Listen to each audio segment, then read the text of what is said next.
नमस्कार, मी Shrikant Lokhande, S V सामाजिक संस्था, जी संस्था मनोरुग्णांच्या विषयावर फक्त काम करणार आहे.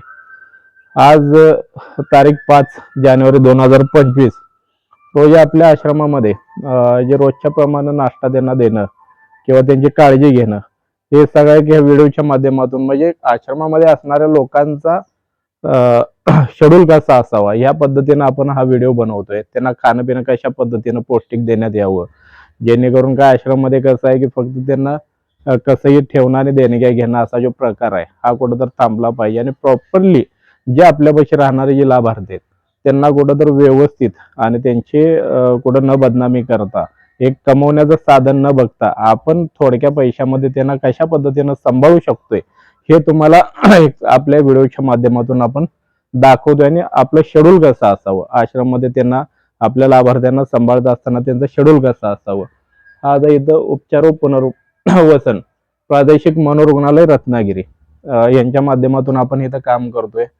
जेणेकरून आपल्या सांगली जिल्ह्यातून जे मनोरुग्ण तिकडं इकडं नेण्यासाठी जे हे लागतंय खर्च आणि जो नॉर्मल लोक जरी असतील मनोरुग्ण तरी सुद्धा तिथं नेऊन ते हेल्पाड होतं. यासाठी आपण इथे एक आपलं केंद्र उभं केलेलं आहे.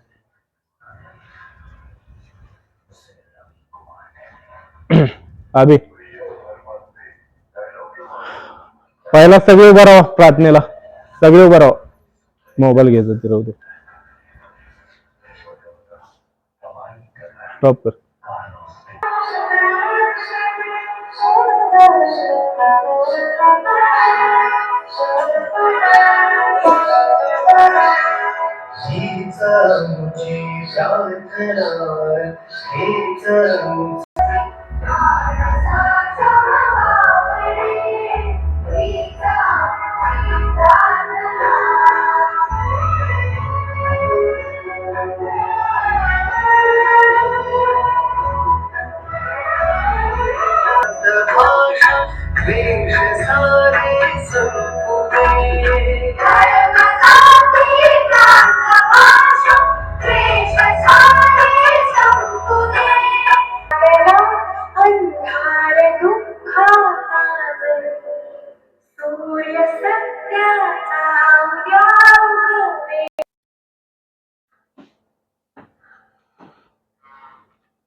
Saulema Maya.